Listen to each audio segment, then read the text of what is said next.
ton Dieu. NB. Lève-toi frère, lève-toi sœur, lève. Nassis Vade, bonjour. Bonjour Dossa. Alors comment vas-tu? Ça va? À la grâce de Dieu, ça va. D'accord. Merci beaucoup d'avoir accepté notre invitation.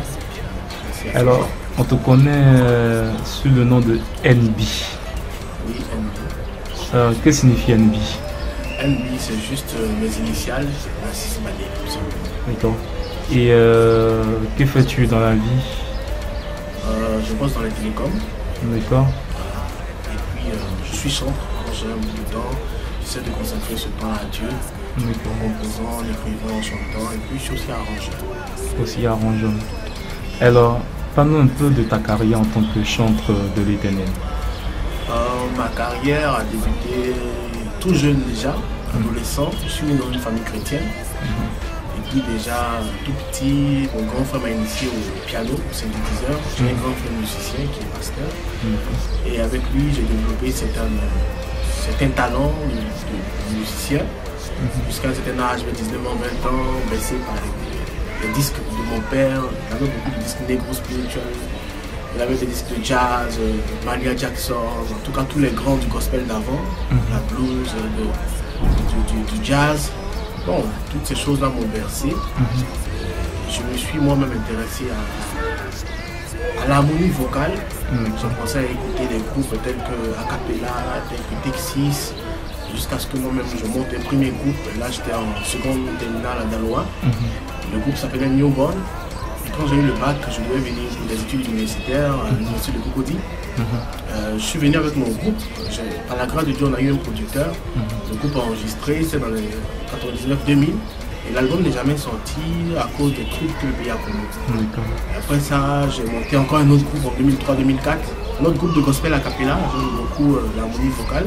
Hate for God. Et là, on a été désigné meilleur groupe dans la catégorie Espoir. Chandelier d'or 2004. Et puis après, on a enregistré un album avec l'évangéliste Mickey Chauvier au studio Emmanuel. Et l'album ne sort pas aussi pour plusieurs raisons. Alors, je décide de faire carrière solo. Comme ça, en 2009, je sors mon premier album Hosanna, titre. Et en 2010, je suis désigné meilleur artiste chrétien au Chandelier d'or. Et là, en 2012, l'album Lève-toi sort. Il est disponible depuis quelques semaines. Qu'est-ce que Dieu a fait de merveilleux pour toi à tel point que tu lui donnes en fait toute ta vie? Il faut dire que j'ai traversé des périodes où j'ai vraiment vu la main de Dieu. Je suis perdu mon père en 98. Et bon, ça a été une période compliquée pour tous ces enfants, pour notre maman, tout ça. Mais j'ai vu la main de Dieu dans toutes les étapes de ma vie. De l'université à mon embauche, par rapport à mon emploi, jusqu'à aujourd'hui, à mon mariage. Vraiment, c'est la main de Dieu, c'est la grâce de Dieu dans tout ce que je fais. Et j'ai décidé de le louer, de lui dire merci à ma manière, en l'adorant par la musique et en partageant également son message autour de moi. D'accord. Comment se comporte l'album Lève-toi sur le marché? Lève-toi est bien accueilli, déjà disponible sur plusieurs sites, dont eterneldieu.com. Et puis l'album a commencé à sortir, les gens l'achètent. On aura un concert très bientôt. Très bientôt, on viendra certainement vers vous pour vous donner les détails. Mais ça va, les témoignages sont bons. D'accord. Dis-moi, d'où tu tes inspirations lorsque tu composes en fait tes chansons? C'est ma relation avec Dieu en fait.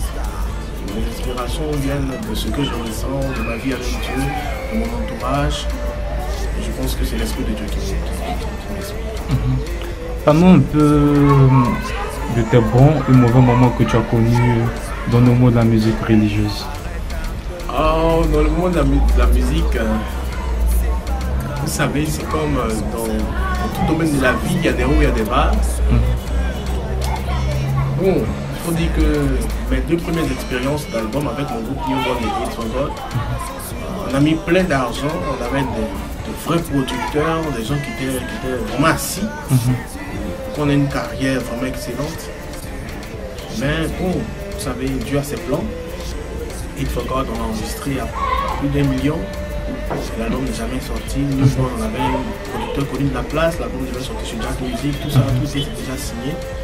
Mais bon, c'est des moments difficiles qu'on a traversés en tant qu'artiste, en tant que chanteur. Tu enregistres des albums qui ne sortent pas, tu te demandes ce qui se passe. Est-ce qu'il y a un problème avec toi ou bien tu te poses beaucoup de questions, tu es abattu, tout ça. Et puis avec le temps, Dieu te fait comprendre qu'il a un autre plan pour toi. Et ça fait ta joie en fait. Donc des exemples comme ça, il y en a plusieurs dans le milieu. Et puis bon, voilà. Si on te contactait, on te demandait de venir jouer, de venir presser dans un bar.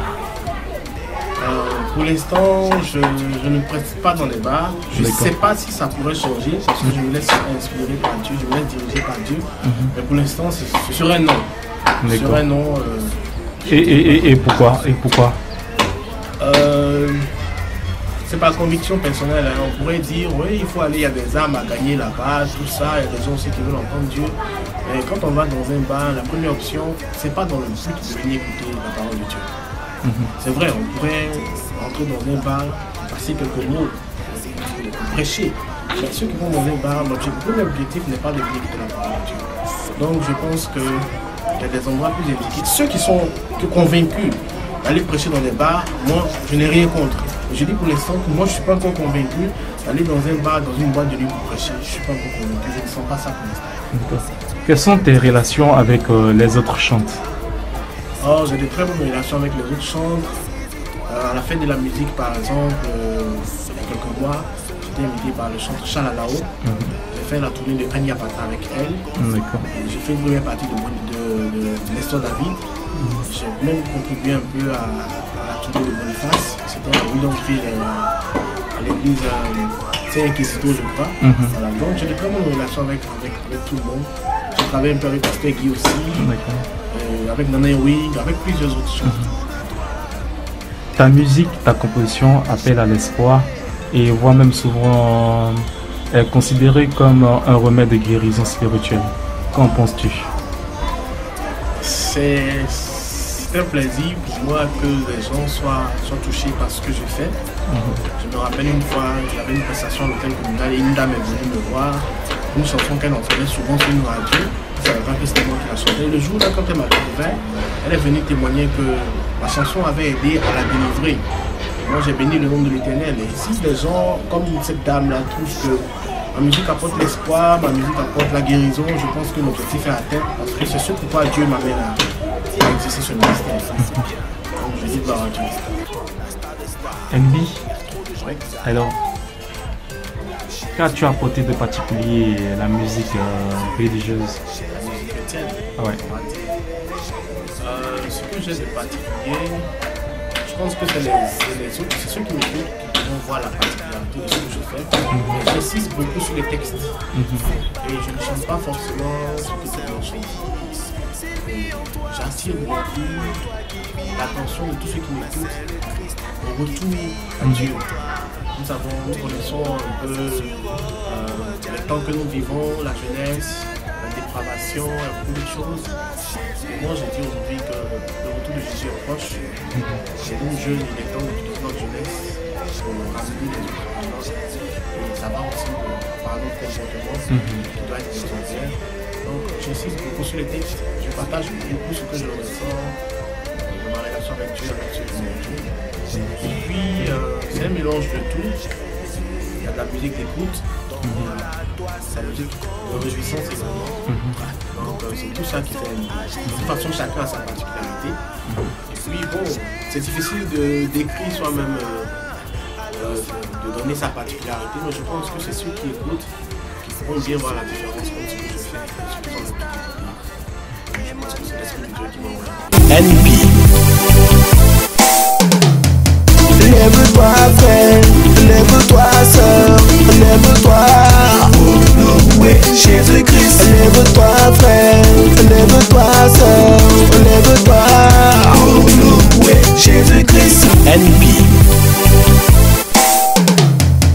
Lève-toi frère, lève-toi sœur, lève-toi. Oh oui, Jésus-Christ. Lève-toi